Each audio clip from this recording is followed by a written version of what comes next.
उस काम को पूरी तरह से, पूरी निष्ठा और ईमानदारी से करना मैं अपना फ़र्ज़ समझता हूँ। माननीय हमारे केंद्रीय मंत्री जी के कुछ कार्यक्रम चल रहे हैं, पर वो शायद उनके व्यक्तिगत कार्यक्रम होंगे। आज जो है 4 वर्ष पूरे हुए हैं, आज के दिन ही मेरे लिए वो शुभ दिन था।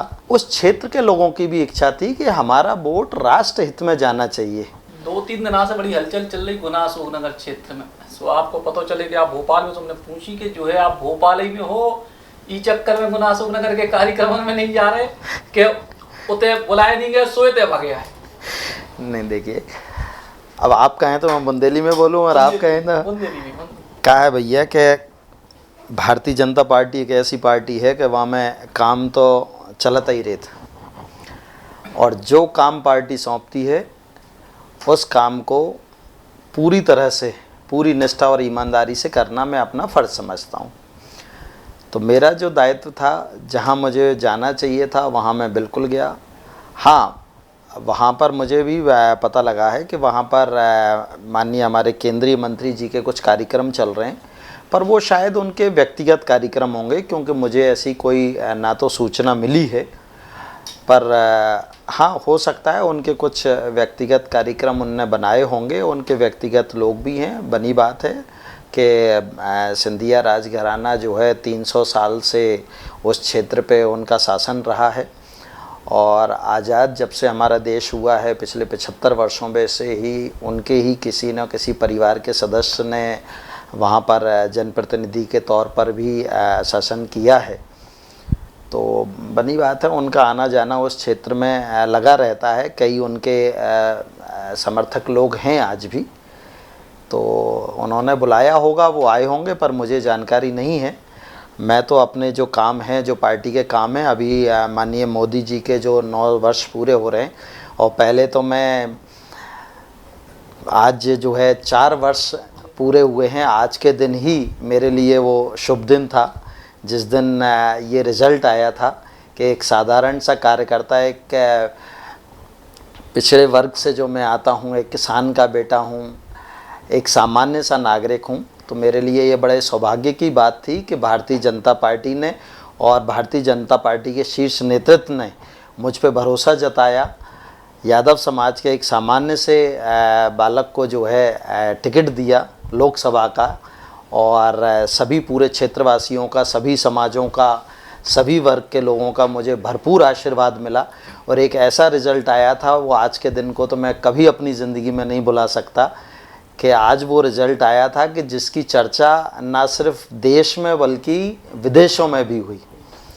तो आज का दिन तो बड़ा सुखद था, और वो दिन सिर्फ इसलिए नहीं था कि उस दिन मेरी जीत हुई थी। जीत मेरी नहीं हुई थी, उस दिन लोकतंत्र की जीत हुई थी, प्रजातंत्र की जीत हुई थी, भारतीय जनता पार्टी की जीत हुई थी, राष्ट्रवादियों की जीत हुई थी, जो राष्ट्र के लिए काम करना चाहते हैं उनकी जीत हुई थी। क्योंकि इससे पहले वहाँ हमेशा कांग्रेस का शासन रहा है, कांग्रेस के सांसद बनते आए हैं, और जब कांग्रेस के सांसद बनते आए थे और हम हमेशा देखते थे कि चाहे राम मंदिर की बात हो, चाहे आतंकवादियों की बात हो, तो हमेशा ही कांग्रेस उनके साथ खड़ी दिखती थी।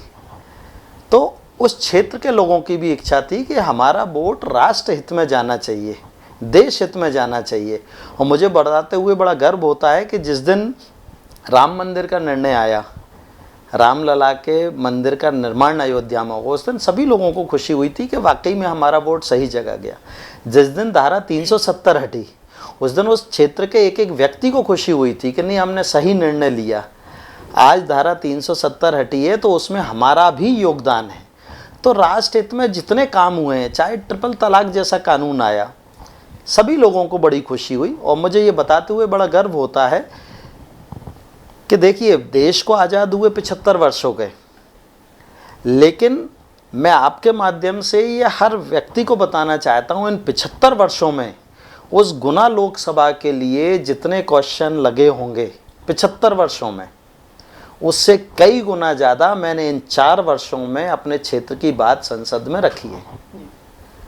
चाहे वो शिक्षा की बात हो, चाहे स्वास्थ्य की बात हो, चाहे इंफ्रास्ट्रक्चर की बात हो, चाहे वो धार्मिक क्षेत्र की बात हो, और हमेशा मैंने हर सत्र में अपने क्षेत्र की बात रखी है, अपने कस्बों की बात रखी, अपने ज़िलों की बात रखी, अपने गाँव की बात रखी, और कई मांगें मेरी मान ली गई, कई अभी ऑनलाइन हैं, अभी आगे वो कार्य पूर्ण होंगे, और कई सौगातें हमें केंद्र से मिली।